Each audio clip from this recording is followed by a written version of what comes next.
بسم اللہ والصلاة والسلام علی رسول اللہ۔ الحمدللہ، دروس چل رہے ہیں متن منار السبیل کے، اور اللہ پاک کے فضل و کرم سے 17 درس ہو چکے، آج 18واں درس ہے۔ اور 17ویں درس میں ہم لوگوں نے باب صلاۃ الجمعہ پڑھا تھا، جس میں جمعے کے احکامات ذکر کیے گئے تھے، اور جمعے کی نماز کے صحیح ہونے کے 4 شرائط ذکر کی گئی تھیں۔ جمعے کی نماز کے صحیح ہونے کی 4 شرائط ذکر کی گئی تھیں۔ اس کے بعد پھر دونوں خطبوں کی صحیح ہونے کی 5 شرائط ذکر کی گئی تھیں، اور پھر 6 خطبے کے دونوں یعنی جمعے کے جو 2 خطبے ہوتے ہیں اس کے 6 ارکان ذکر کیے گئے تھے۔ ارکان مطلب یعنی 6 فرائض، اور پھر اس کے بعد کچھ سنتیں ذکر کی گئی تھیں جو خطبے کے حوالے سے تھیں۔ یہ تو پچھلے درس میں تھا باب صلاۃ الجمعہ۔ آج کا سبق ہم پڑھیں گے باب صلاۃ العیدین، کہ یہ باب یعنی دونوں عیدوں کی نماز کس طریقے سے پڑھی جائے گی، کیا کیا احکامات ہیں اس میں وہ ذکر کیا جائے گا۔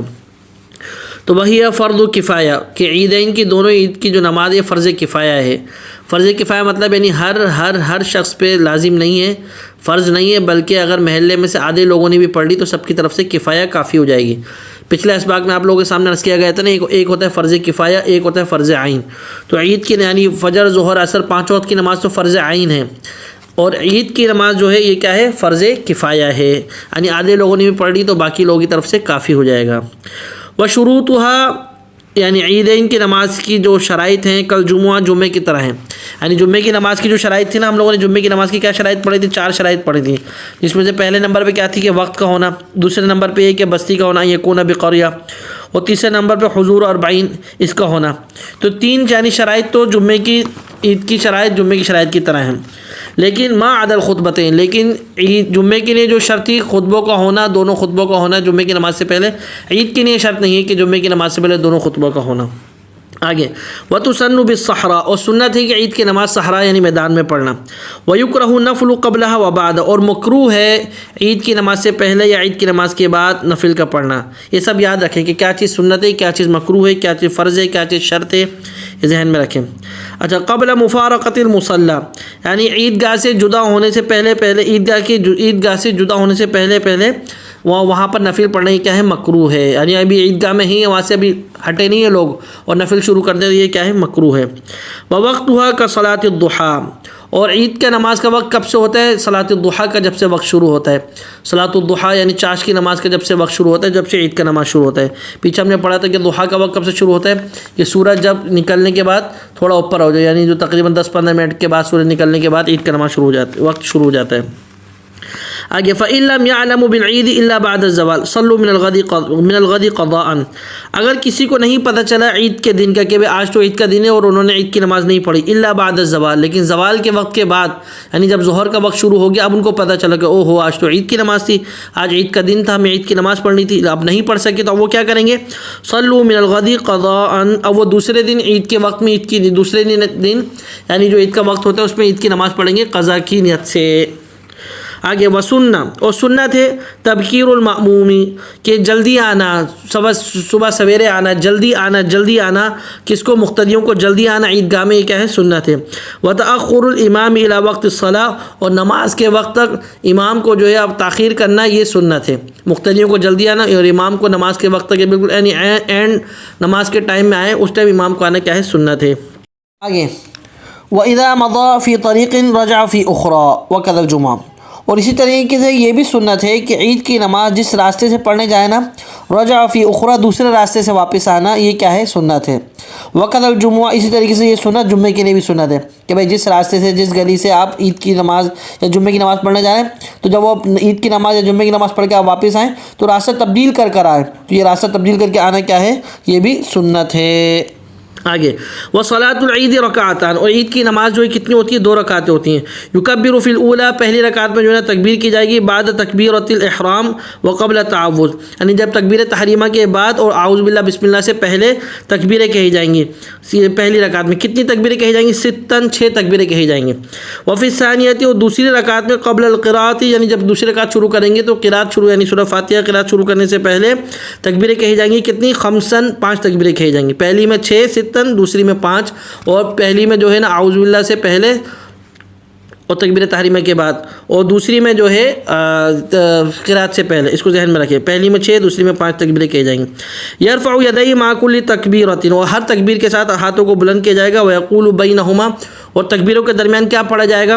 اللہ اکبر کبیرا والحمد للہ کثیرا وسبحان اللہ بکرۃ واصیلا وصلی اللہ علی محمد النبی وآلہ وسلم تسلیما۔ یہ جو ہے نا پڑھا جائے گا، دونوں تکبیر جو تکبیرات کہی جائیں گے عید کی، تو ہر تکبیر کے درمیان یہ پڑھنا کیا ہے؟ سنت ہے، پڑھا جائے گا۔ آگے ثم یستعیذ، اور پھر کیا کیا جائے گا؟ اعوذ باللہ پڑھا جائے گا، یعنی وہ پہلی رکعت میں 6 تکبیریں کریں ان کے درمیان یہ ذکر کیا، پھر اعوذ باللہ پڑھیں گے۔ ثم یقرأ جہر الفاتحہ، پھر جو ہے نا زور سے سورۃ الفاتحہ پڑھیں گے جہری۔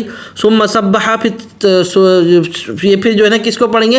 سبح اسم ربک الاعلی، اس کو پہلی رکعت میں پڑھنا کیا ہے؟ سنت ہے۔ والغاشیہ فی الثانیہ، اور دوسری رکعت میں جو ہے سورۃ الغاشیہ پڑھی جائے گی۔ یہ عید کا طریقہ بتایا۔ فإذا سلم خطب خطبتین واحکامها، اب جب سلام پھیر دیں گے، عید کی نماز پڑھ لیں گے، سلام پھیر دیں گے، تو اب 2 خطبے کہیں گے، 2 خطبے کہے جائیں گے۔ وَأَحْكَامُهَا كَخُطْبَةِ الْجُمْعَةِ، اب جو عید کی نماز کے جو خطبے ہوں گے 2 خطبے کہے جائیں گے، اس کے سیم وہی احکام ہیں کہ جو كَخُطْبَةِ الْجُمْعَةِ، جو پیچھے آپ کے سبق میں عرض کیا گیا تھا کہ جو جمعے کے خطبے کے جو احکام ہیں وہی عید کی نماز کے خطبے کے احکام ہیں۔ اب وہی احکام ہے جو اس کے احکام ہیں، وہی اس کے شرائط ہیں، وہی جو نا ارکان ہیں، وہی سنن ہیں۔ آگے لیکن یسن ان یستفتح الاولی بتسع تکبیرات، لیکن سنت یہ ہے کہ عید کی نماز کے جو خطبہ شروع کیا جائے وہ اس طریقے سے شروع کیا جائے کہ پہلے خطبے کو 9 تکبیرات کے ساتھ شروع کیا جائے، والثانیۃ بسبع، اور دوسرے خطبے میں جو ہے نا 7 تکبیریں، یعنی پہلا خطبہ اس طریقے سے کہا جائے، عید کے جو 2 خطبے ہیں، پہلے خطبے میں 9 تکبیریں کہنا سنت ہے اور دوسرے خطبے میں 7 تکبیریں کہنا سنت ہے۔ یہ ذہن میں رکھیں کہ خطبے میں تکبیریں کتنی سنت ہیں اور نماز میں تکبیریں کتنی سنت ہیں۔ آگے وَإِن صَلَّى الْعِيدَ كَالنَّافِلَةِ، اور اگر عید کی نماز نفل کی طرح پڑھی، تکبیرات نہیں کی اور کچھ بھی نہیں کیا، جیسے عام نفل پڑھے جاتے ہیں اس طریقے سے پڑھی، صحّا، تو یہ درست سے نماز ہو جائے گی۔ لأن التکبیرات زوائد، اس لیے کہ جو تکبیرات عید میں کہی گئی ہیں، جو پہلی رکعت میں جو 6 دوسری میں 5، یہ جو تکبیریں کہی گئی ہیں یہ زائد ہیں، یہ نماز سے ہٹ کر چیزیں، علاوہ چیزیں، یہ زائد ہیں۔ اچھا والذکر بینہما والخطبتین سنہ، اور جو دونوں تکبیرات کے جو عید میں جو تکبیرات کہی ہیں ان کے درمیان میں جو ذکر کیا گیا ہے، جو اللہ کا ذکر کیا گیا ہے، اور عید کے نماز کے بعد جو خطبے 2 کیے گئے تو سنت، یہ کیا ہے؟ سنت ہے، اگر یہ چھوڑ بھی دیں تو نماز ہو جائے گی عید کی۔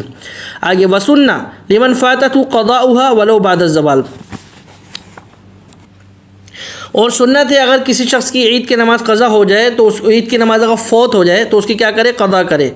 ولو بعد الزوال، اگرچہ زوال کے بعد ہی کیوں نہ، یعنی کسی کی عید کی نماز نکل گئی، نہیں پڑھ سکا، خدا نخواستہ قضا ہو گئی، تو اب اس کی کیا کرے گا؟ اس کو ادا کرے گا۔ کب ادا کرے گا؟ زوال، اگرچہ زوال کے بعد ہی کیوں نہ ہو لیکن اس دن ادا کرے گا وہ۔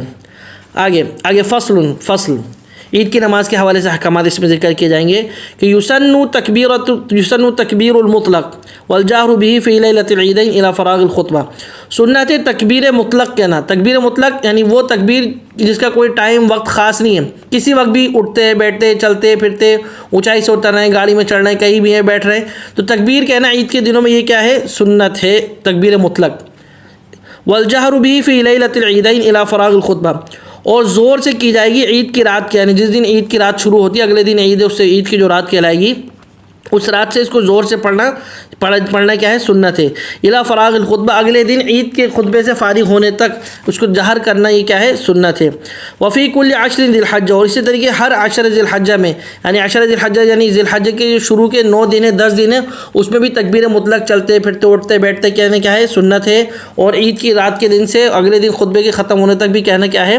سنت ہے۔ آگے والتکبیر مقید فی الاضحیٰ، پہلے تو ہم نے پڑھا کہ تکبیر مطلق کے جو کہنا اٹھتے بیٹھتے چلتے پھرتے کہنا، ایک ہے تکبیر مقید جو اضحیٰ میں یعنی عید الاضحیٰ میں جو پڑھی جاتی ہے، ہر نماز کے بعد جو ہے نا پڑھی جاتی ہے۔ عقیبہ کلی فریضۃ صلی فی الجماعہ، اور وہ ہر نماز کے بعد پڑھی جائے گی اور جماعت میں۔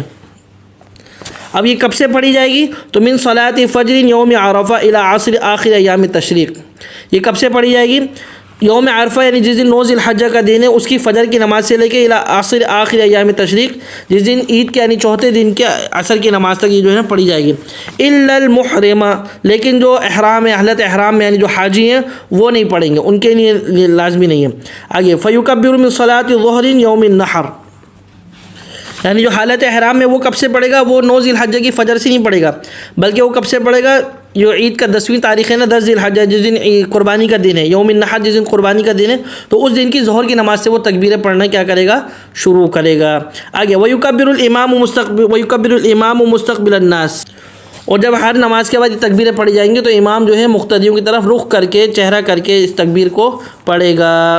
آگے وصفته شفعا، اب ان تکبیرات کا طریقہ کیا ہے؟ ان کو کیسے پڑھا جائے گا؟ ان کو ایسے پڑھا جائے گا: اللہ اکبر لا الہ الا اللہ واللہ اکبر اللہ اکبر وللہ الحمد، اس طریقے سے ان کو پڑھا جائے گا۔ آگے ولا باس، اور کوئی حرج نہیں ہے بقول لغیرہ، ان تکبیرات کے علاوہ کوئی دوسرے قول کہنا، دوسری کوئی دعائیں دینا، وہ جیسے مثال کے طور پہ تقبل اللہ منا ومنکم، یا اللہ آپ کو خوش رکھے، اللہ قبول فرمائے، اللہ آپ کے، اس طرح کی یہ باتیں بھی کہنا جو ہیں کوئی حرج نہیں ہے، کہہ سکتے ہیں۔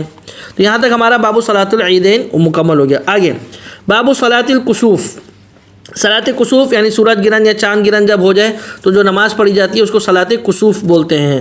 وہ اس کے طریقے اس میں ذکر کیا جائے گا۔ وہی سنت من غیر خطبہ، اور یہ نماز پڑھنا کیا ہے؟ سنت ہے۔ پیچھے عید کی نماز ہم نے کیا پڑھی تھی؟ فرض کفایہ ہے، اور صلاۃ کسوف کا کیا حکم ہے؟ سنت ہے۔ من غیر خطبہ، اور بغیر خطبے کے یہ پڑھی جائے گی، اس نماز میں خطبہ نہیں ہوتا۔ وہ وقت ہوا، اس کا وقت کب سے ہوتا ہے؟ من ابتداء الکسوف الی ذہابی، کہ جب سے سورج گرہن یا چاند گرہن جب سے شروع ہوگا اس نماز کا وقت شروع ہو جاتا ہے، جب سے یہ پڑھی جائے گی۔ اور کب تک پڑھیں گے؟ الی ذہابہ، کہ جب تک وہ سورج گرہن یا چاند گرہن ختم نہ ہو جائے جب تک پڑھی جائے گی۔ ولا تقضى ان فاتت، اور اگر کسی کو فوت ہو جائے، کوئی نہیں پڑھ سکے تو اس کی قضا نہیں کی جائے گی۔ آگے وہی رکعتان، اور یہ کتنی رکعتیں پڑھی جائیں گی؟ 2 رکعتیں پڑھی جائیں گی۔ یقرأ فی الاولى جہرا الفاتحہ وسورۃ طویلہ، اور پہلی رکعت میں جو ہے نا زور سے سورۃ الفاتحہ پڑھی جائے گی، اور اس کے ساتھ سورۃ الفاتحہ کے ساتھ کوئی لمبی سورت پڑھی جائے گی۔ ثم یرکع طویلا، پھر لمبی سورت پڑھنے کے بعد لمبا رکوع کیا جائے گا۔ ثم یرفع، پھر رکوع سے اٹھا جائے گا۔ آگے فیسمع ویحمد ولا یسجد، پھر کیا کیا جائے گا؟ فیسمع کا مطلب کہ سمع اللہ لمن حمدہ کہہ کر اٹھے گا، ویحمد، اور تحمید یعنی ربنا ولک الحمد یہ پڑھے گا۔ اس کے بعد ولا یسجد، سجدہ نہیں کرے گا۔ پھر کیا کرے گا؟ بل یقرأ الفاتحہ، پھر دوبارہ سورۃ الفاتحہ پڑھے گا۔ وسورۃ طویلہ، اور پھر سورۃ الفاتحہ کے بعد لمبی سورت پڑھے گا۔ پھر کیا کرے گا؟ ثم یرکع، پھر دوسری مرتبہ دوبارہ رکوع کرے گا۔ ثم یرفع، پھر رکوع سے اٹھے گا۔ ثم یسجد سجدتین طویلتین، پھر اس کے بعد 2 سجدے کیا کرے گا؟ لمبے لمبے 2 سجدے کرے گا۔ ثم یصلی الثانیۃ کالاولی، پھر دوسری رکعت بھی اسی طریقے سے پڑھے گا جس طریقے سے پہلی رکعت پڑھی ہے۔ ثم یتشہد ویسلم، پھر جب دوسری رکعت بھی مکمل ہو جائے گی تو تشہد میں بیٹھے گا اور سلام پھیرے گا۔ یہ اس نماز کا طریقہ ہے۔ آگے وَإِنْ أَتَى فِي كُلِّ رَكْعَةٍ بِثَلَاثٍ رُكُوعَاتٍ أَوْ 4 أَوْ 5 فَلَا بَأْسَ، نماز پڑھنے کا طریقہ اس کیا ہے کہ ہر رکعت میں 2 رکوع کیے جائیں گے، لیکن اگر کوئی ہر رکعت میں 3 رکوع کرے یا 4 کرے، او 5 یا 5 کرے، فلا باس، تو اس میں کوئی حرج نہیں ہے۔ جتنے کرتے جائے گا طریقہ وہی ہوگا کہ رکوع میں جائے گا، رکوع سے اٹھے گا، سمع اللہ لمن حمدہ ربنا ولک الحمد بول کے پھر سورۃ الفاتحہ اور سورت شروع کر دے گا۔ آگے مسئلہ سنیں۔ وما بعد الاول سنت لا تدرک به الرکعہ، لیکن پہلی کے بعد، پہلا رکوع کے بعد جب دوسرا، تیسرا، چوتھا رکوع جو کرے گا یہ سب کیا ہے؟ سنت ہے۔ یہ سب کیا کرنا کیا ہے؟ سنت ہے۔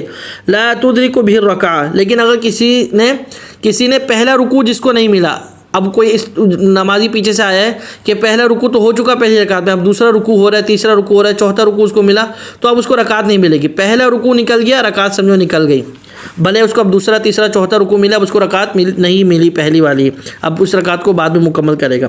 آگے وَيَصِحُ أَن يُصَلِّيهَا كَالنَّافِلَةِ، اور یہ بھی صحیح ہے کہ اس نماز کو نفل کی طرح پڑھنا، جیسے عام نارمل نفل پڑھے جاتے ہیں اسی طریقے سے بھی اگر اس کو پڑھا جائے تو پھر بھی کیا ہے؟ صحیح ہے۔ صلاۃ الکسوف کو پڑھنا اس طریقے سے صحیح ہے۔ آگے اگلا باب باب صلاۃ الاستسقاء، ابھی ہم نے کیا پڑھا؟ باب صلاۃ الکسوف پڑھا۔ اگلا باب باب صلاۃ الاستسقاء، یہ اس نماز کا بیان ہے کہ جب بارش طلب کی جاتی ہے نا، بارشیں بند ہو جائیں اور جو ہے نا قحط سالی شروع ہو جائے اور لوگ بارش کی طلب کریں، تو بارش کو طلب کرنے کے لیے اللہ پاک سے اس کی رحمت یعنی بارش کی شکل میں طلب کرنے کے لیے اس نماز کو پڑھا جاتا ہے۔ وہی سنت، اور یہ نماز پڑھنا کیا ہے؟ یہ بھی سنت ہے۔ وقت ہوا وصفت ہوا، اس کا وقت اور اس کا طریقہ، و احکام اور اس کے احکامات کا صلاۃ العید، عید کی نماز کی طرح ہیں کہ عید کی نماز کا جو وقت ہے اس کا بھی وہی وقت ہوگا۔ صلاۃ الضحیٰ کا جو وقت، یعنی صلاۃ الضحیٰ کا جب وقت ہوتا ہے، عید کا بھی وقت جب ہوتا ہے تو صلاۃ الاستسقاء کا وقت بھی جب ہی ہوگا، اور اس کا طریقہ بھی عید کی نماز کی طرح ہوگا، اور اس کے احکامات بھی عید کی نماز کی طرح ہوں گے۔ آگے وَإِذَا أَرَادَ الْإِمَامُ الْخُرُوجَ لَهَا، اور جب ارادہ ہو اس نماز کو پڑھنے کو تو امام کیا کرے گا؟ امام نکلے گا.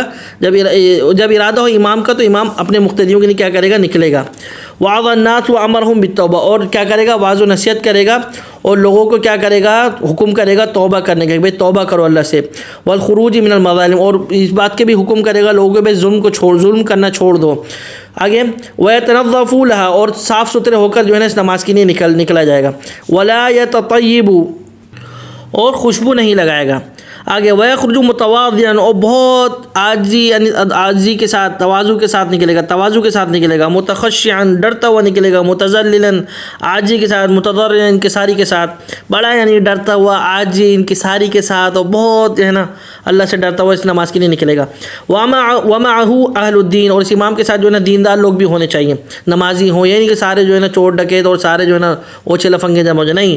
جو نماز پڑھنے جا رہے ہیں اس میں زیادہ دیندار لوگ بھی شامل ہوں، نمازی ہوں، روزدار ہوں اور نیک کام کرنے والے ہوں. والصلاح، اور نیک لوگ ہوں. وشیوخ و مشائخ ہوں، علماء اکرام ہوں، ساتھ ہونا چاہیے. ویباح، اور اجازت ہے کہ اس نماز کو پڑھنے نکلے کون؟ خروج الاطفال، بچوں کا بھی نکلنا جو ہے جائز ہے. والعجائز، اور بوڑھیوں کا، ان لوگوں کا بھی نماز کے لیے نکلنا کیا ہے؟ جائز ہے، بوڑھوں کا. والبہائم، اور اسی طریقے سے اپنے جانور چوپائے ان کو بھی ساتھ لگا لے جائیں نماز پڑھنے کی عیدگاہ میں، پیچھے ان کو باندھ دیا اور پھر نماز پڑھنے میدان میں، تو یہ بھی کیا ہے؟ جائز ہے. والتوسل بالصالحین، اور وسیلہ دینا نیک لوگوں کا یہ بھی جائز ہے کہ اللہ سے دعا کرنا، یا اللہ اتنے نیک لوگ یہاں پر ہمارے ساتھ آئے، نمازی لوگ ہمارے ساتھ ہیں، اللہ ان کو دیکھتے ہوئے بارش برسا دے. یا اللہ اس علاقے میں ایسے بزرگ گزرے ہیں، یہاں پہ بڑے عالم رہتے ہیں، یہاں پہ دین کا کام ہو رہا ہے. ایسے نیک چیزوں کا وسیلہ دینا یہ بھی کیا ہے؟ جائز ہے. اس بات کو غور سے سنیں. آگے فیصلی، پھر کیا کرے گا؟ نماز پڑھے گا. ثم یخطب خطبۃ واحدہ، پھر نماز کے بعد کیا کرے گا؟ خطبہ دے گا، ایک خطبہ دے گا. لیکن کس طریقے سے خطبہ دے گا؟ یفتتحها بالتکبیر کا خطبۃ العید، اس کو اس طریقے سے شروع کرے گا جیسے عید کے خطبے کو تکبیرات کے ساتھ شروع کیا جاتا ہے، اس طریقے سے شروع کرے گا. آگے ویکثر فیہا الاستغفار، لیکن اس خطبے میں زیادہ سے زیادہ استغفار کرے گا. وقراءۃ آیۃ فیہا الامر بہ، اور قرآن پاک کی ایسی آیتوں کو پڑھے گا کہ جس میں بارش کا جو ہے نا حکم دیا گیا، بارش کے حوالے سے بتایا گیا، بارش کی چیزیں بتائی گئی، ان آیتوں کو جو ہے نا پڑھے گا. آگے ویرفع یدیہ، پھر اپنے دونوں ہاتھوں کو اٹھائے گا. وظہورہما نحو السماء، اور اپنے ہاتھوں کو آسمان کی طرف بالکل بلند کر دے گا. فیدعو، اور پھر دعا کرے گا. بدعاء النبی صلی اللہ علیہ وسلم، وہ دعائیں جو آپ صلی اللہ علیہ وسلم نے بارش کے لیے مانگی ہے ان دعاؤں کو مانگے گا. ویؤمن المأموم، اور پیچھے مقتدی کیا کہیں گے؟ آمین آمین، مقتدی آمین کہیں گے. اس کے بعد ثم یستقبل القبلہ فی اثناء الخطبہ، پھر خطبے کے درمیان یعنی جب یہ خطبہ دے رہا ہوگا تو پھر کیا کرے گا؟ ابھی تو رخ اس کا مقتدیوں کی طرف تھا، ظاہر خطبہ دیتے وقت امام کا رخ مقتدیوں کی طرف ہوتا ہے، تو خطبے کے درمیان میں ہی وہ کس کی طرف رخ کر لے گا؟ قبلے کی طرف رخ کر دے گا امام. فیقول سرا، اور پھر آہستہ سے کیا بولے گا؟ یہ دعا پڑھے گا. اللہم انک امرتنا بدعائک ووعدتنا اجابتک وقد دعونا کما امرتنا فاستجب لنا کما وعدتنا. یہ دعا پڑھے گا. اس کے بعد پھر کیا کرے گا؟ ثم یحول رداءہ، اس کے یہ دعا پڑھنے کے بعد پھر کیا کر دے گا؟ اپنی چادر کو پلٹ دے گا، یعنی جو چادر یا کپڑا رومال جو بھی اوپر ڈالا ہے اس کو کیا کر دے گا؟ پلٹ دے گا. فیجعل الایمن علی الایسر والایسر علی الایمن، جو سیدھا چادر کا حصہ ہے اس کو الٹی طرف کر دے گا، جو الٹا والا حصہ ہے اس کو سیدھی طرف کر دے گا. یعنی جو دائیں کندھے پہ چادر کا حصہ ہے اس کو بائیں طرف لے آئے گا، جو بائیں طرف والا حصہ ہے اس کو دائیں طرف لے آئے گا. وَكَذَا النَّاسِ، اسی طریقے سے لوگ بھی اس طریقے سے کریں گے، اپنی چادر کو، اپنی رومال کو، اپنے کپڑے کو جو بھی اوپر ڈالے میں اس کو پلٹ دیں گے، تاکہ اس کے پلٹنے کے مطلب سے اللہ پاک ہماری جو ہے نا رحم، ہمارے احوال کو بھی پلٹ دے اور بادلوں کو بھی پلٹ دے. یہ وہ ہے طریقہ ہے. آگے وَيَتْرُكُونَهُ حَتَّى يَنزِعُوهُ كَمَا مَعَ ثِيَابِهِمْ، اور اب اس چادر کو جس طریقے سے پلٹا ہے نا اس کو ویسے ہی رہنے دے گا، یعنی جب تک کپڑے نہیں اتارے گا، اپنے کپڑے چینج نہیں کرے گا، اس وقت اس چادر کو، رومال کو، کپڑے کو جو تبدیل کیا ہے نماز کے میں خطبے کے درمیان میں، اب اس کو ویسے ہی رہنے دے گا.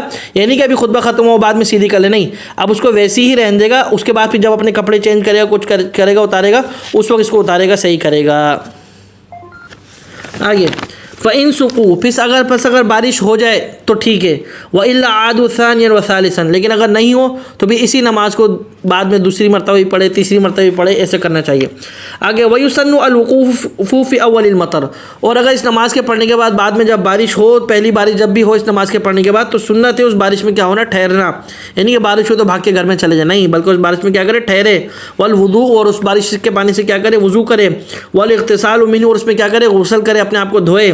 وَإِخْرَاجُ رَحْلِهِ، اور بارش کے پانی میں اپنی سواری کو بھی نکالنا، اپنی سواری پر بھی بارش کا پانی ڈالنا، وثیابہم لیصیبہم، اور اپنے کپڑوں پر بھی بارش کا پانی لگانا ڈالنا تاکہ ان تک پہنچ جائے، یہ سب اللہ کی رحمت سمجھتے ہو اس طریقے سے کرنا۔ آگے بعد میں کیا ہوا کہ وَإِن كَثُرَ الْمَطَرُ، پھر بعد میں بارش اگر زیادہ ہو جائے، تیز ہو جائے، بہت زیادہ ہو جائے، حَتَّى خِيفَ مِنْهُ، یہاں تک کہ اسے خوف ہونے لگے، نقصان پہنچنے لگے، تو پھر سنت ہے کیا کرے؟ سنت ہے کہ اس دعا کو پڑھے، اس دعا کو پڑھے، اللہم حوالينا ولا علينا، اللہم علی الاکام والضراب وبطون الاودیہ ومنابت الشجر، ربنا ولا تحملنا ما لا طاقت لنا به، ان دعاؤں کو پڑھنا پھر کیا ہے؟ سنت ہے۔ آگے وسنہ، اور سنت ہے اس بات کو بھی کہنا کہ مطرنا بفضل اللہ ورحمتہ، جب بارش ہو تو یہ بولنا بھی سنت ہے کہ بھائی اللہ نے بارش برسا دی، اپنے فضل سے، اپنی رحمتوں سے اللہ نے جو ہے نا بارش برسا دی، اس بات کو کہنا کیا ہے؟ سنت ہے۔ وَيَحْرُمُ مُطِرْنَا بِنَوْءٍ كَذَا، لیکن حرام ہے کہ یہ کہنا کہ بھائی اس سبب سے، اس وجہ سے جو ہے نا بارش ہو گئی، یہ وجہ ہوئی تھی تو بارش ہو گئی، نہیں، بارش تو اللہ دینے والا ہے، وجہ کچھ بھی نہیں ہوتی، وہ تو ایک وسیلہ بنتا ہے۔ آگے وَيُبَاحُ، لیکن اجازت ہے فی نوع کذا، یعنی بنوعی کذا کہنا جو ہے نا حرام ہے، لیکن فی نوعی کذا کہنا جو ہے مباح ہے، یہ کہنا جائز ہے۔ اللہ پاک کے فضل و کرم سے یہاں تک ہماری کتاب الصلاۃ مکمل ہو گئی۔ یہ خاص اللہ پاک کا فضل و کرم احسان ہوا کہ کتاب الصلاۃ یہاں پر اللہ پاک نے مکمل فرمائی۔ اب اس میں جو کہا گیا، جو سنا گیا، اللہ پاک قبول فرمائے۔ ظاہر انسان ہے، خطا کا پتلا ہے، کہیں کوئی غلطی کمی کوتاہی ہوئی ہوگی اس کو معاف فرمائے، لیکن کوئی الحمدللہ ایسی غلطی نہیں ہوگی کہ جو امتحان دینے میں جو ہے نا مشکل ہو یا کچھ ہو، کہیں کسی لفظ کی شاید کوئی معنی میں یا کسی چیز میں کوئی غلطی ہو گئی ہو تو اللہ پاک اس کو معاف فرمائے۔ اور باقی اس سے پہلے ہم نے کتاب الطہارت پڑھی تھی، اب کتاب الصلاۃ اس میں جو ہے نا ہم نے 18ویں درس تک پڑھی۔ کتاب الصلاۃ کا خلاصہ یہ سمجھے کہ کتاب الصلاۃ میں تقریباً ہم لوگوں نے 9 باب پڑھے۔ اس سے پہلے کتاب الطہارہ میں ہم لوگوں نے 13 باب پڑھے تھے، ٹھیک ہے۔ کتاب الطہارہ میں ہم لوگوں نے کتنے باب پڑھے تھے؟ 13، اور کتاب الصلاۃ میں ہم لوگوں نے کتنے باب پڑھے؟ 9، یعنی ارکان الصلاۃ، جو کتاب الصلاۃ شروع ہوئی تھی اس میں سب سے پہلے ارکان الصلاۃ ذکر کیے گئے تھے 14، پھر نماز کے واجبات، پھر نماز کے سنن قولی، سنن فعلی، مکروہات صلاح، مبطلات صلاح، وہ سب ذکر کیے گئے تھے۔ پھر دوسرا باب ذکر کیا گیا تھا باب سجود السہو کے نام سے، کہ سجدہ سہو کس طریقے سے کیا جائے گا، کیا احکامات ہیں، وہ ذکر کیے گئے تھے۔ پھر تیسرا باب ذکر کیا باب صلاۃ تطوع، کہ فرائض کے علاوہ جو نماز ہیں، سنت ہیں، نوافل ہیں، وتر ہیں، تراویح ہیں، ان کو کیا طریقہ ہے، کیسے پڑھا جائے گا، ان کے کیا احکامات ہیں، وہ باب صلاۃ تطوع میں ذکر کیے گئے تھے۔ پھر چوتھے نمبر پہ باب ذکر کیا گیا باب صلاۃ الجماعہ، کہ جماعت کے ساتھ نماز کیسے پڑھی جائے گی، کیا احکامات ہیں، کہ جماعت کے ساتھ نماز پڑھنا واجب ہے، مسجد میں پڑھنا سنت ہے، اور پھر جو احکامات ہیں وہ ذکر کیے گئے تھے۔ اب جماعت کے نماز کے حوالے سے جو احکامات ہیں کہ امام کیسے کھڑا ہوگا، کیا ہو، وہ سب اس میں ذکر کیے گئے تھے، جو بھی جماعت کے نماز کے حوالے سے احکامات ہیں وہ ذکر کیے گئے تھے۔ 5ویں نمبر پہ باب صلاۃ اہل الاعذار، کہ ان لوگوں کا ذکر کیا گیا تھا کہ جو نماز پڑھنے سے معذور ہوں، وہ نماز کیسے پڑھیں گے، نماز کیسے ادا کی جائے گی، ان کے احکامات ذکر کیے گئے تھے۔ اب اس میں جو بھی فصل آئی تھی، دونوں نمازوں کو جمع کرنا، اور مسافری کی نماز، اور پھر جو ہے نا صلاۃ خوف، یعنی خوف کی ڈر کی وجہ سے نماز کیسی پڑھی جائے گی، اس احکامات کو جو ہے نا ذکر کیے گئے تھے۔ 6 نمبر پہ باب صلاۃ الجمعہ، پھر جمعے کی نماز کے بارے میں احکامات ذکر کیے گئے، جمعے کے صحیح ہونے کی کیا شرائط ہیں وہ ذکر کیے گئے، پھر خطبے کے کیا شرائط ہیں، ارکان ہیں، اور کیا سنن ہیں، ان کو ذکر کیا گیا۔ 7ویں نمبر پہ باب صلاۃ العیدین، عید کی نماز کے احکامات ذکر کیے گئے، کہ عید کی نماز جو ہے نا فرض کفایہ ہے، پھر اس کے جو بھی احکامات ہیں، خطبے کے احکامات ہیں، وہ ذکر کیے گئے۔ 8ویں نمبر پہ باب صلاۃ الکسوف کو ذکر کیا گیا کہ سورج گرہن ہو جائے، چاند گرہن ہو جائے تو اس حالت میں جو ہے نا انسان کیسے نماز پڑھے اور اس کے کیا احکامات ہیں، اس کو ذکر کیا گیا تھا۔ پھر 9ویں نمبر پہ باب صلاۃ الاستسقاء، اس کو ذکر کیا گیا تھا کہ اگر بارش طلب کرنی ہو، بارش نہ ہو رہی ہو تو اس نماز کو کیسا پڑھا جائے گا، کیا احکامات ہیں، کیا جو ہے نا اس کا وقت ہے، وہ اس میں ذکر کیا گیا تھا۔ یہاں تک کتاب الصلاۃ الحمدللہ مکمل ہو گئی۔ تو کتاب الطہارہ اور کتاب الصلاۃ یہاں پر مکمل ہو گئی۔